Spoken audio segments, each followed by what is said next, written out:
এটা দেখতেছি যে এটা হয়তো কোনো পরিকল্পনা আছে, এটা কোনো পরিকল্পনা ভাবে এটা কাজ করছে। সাধারণ মানুষ বলতে পারে পূর্ব পরিকল্পনা, এটা আমরা যেহেতু জানি না, দেখি নাই, আগুন লাগার পরে আমরা সংবাদ পাইছি, আমরা আসছি, আমাদের নৌবাহিনীর ফায়ার সার্ভিস নিয়ে আসছি, আমরা এখানে আরো আমাদের ভাইয়েরা আমাদের সহযোগিতা করছে। এখন আমরা সর্বোচ্চ চেষ্টা করতেছি এবং করব ইনশাআল্লাহ। এটা আমরা কোনো আমাদের দায়িত্বের কোনো অবহেলা করব না। ভাইয়া এটা আগুনের সূত্রপাত বলবেন? আগুনের সূত্রপাত বলতে গেলে আমি এখন এটা বলতে পারতাছি না, কারণ আমরা যখন আমরা রাত্রে সংবাদ পাইছি তখনটাই আমরা সংবাদ পাওয়ার সাথে সাথে আমরা চলে আসছি আমাদের ফায়ার ব্রিগেড নিয়ে। এখন কোথায় থেকে সূত্রপাত হয়েছে এটা আমি বলতে পারতাছি না।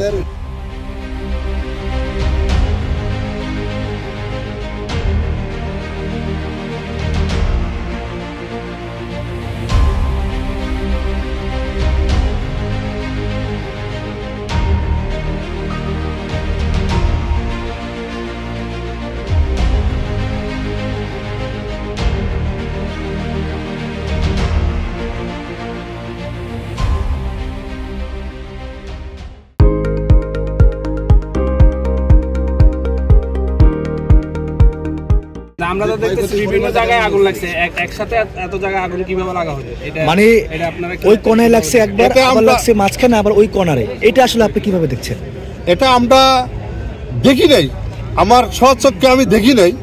যখন আমরা জানতে পারছি তখনকে আমরা চলে আসছি, স্বচক্ষে আমরা দেখি নাই।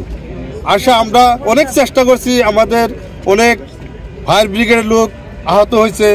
স্বচক্ষে আপনি কি দেখেন? মানে আগুন দেখেন নাই না, কিভাবে লাগছে আগুনটা, কিভাবে কে বা কারা লাগাইছে, কিভাবে আগুনটা লাগছে এটা সব লাগেনি। একটা এই রুমে লেগেছে, আবার 10-12টা রুমের পর আরেকটা রুমে লেগেছে। মানে এটাকে আপনি কিভাবে দেখছেন? এটা দেখতাছি যে এটা হয়তো কোনো পরিকল্পনা আছে, এটা কোনো পরিকল্পনা ভাবে এটা কাজ করছে। আপনারা বলছেন এটা আপনার নৌবাহিনী একজন আপনি কর্মকর্তা, আপনার মনে হচ্ছে যে এটা একটা পরিকল্পিতভাবে এখানে আগুন লাগানো হচ্ছে। আপনার কাছে কি মনে হচ্ছে ভারত থেকে কি কেউ ষড়যন্ত্র করছে? মনে হচ্ছে ভারত থেকে কেউ ষড়যন্ত্র করছে?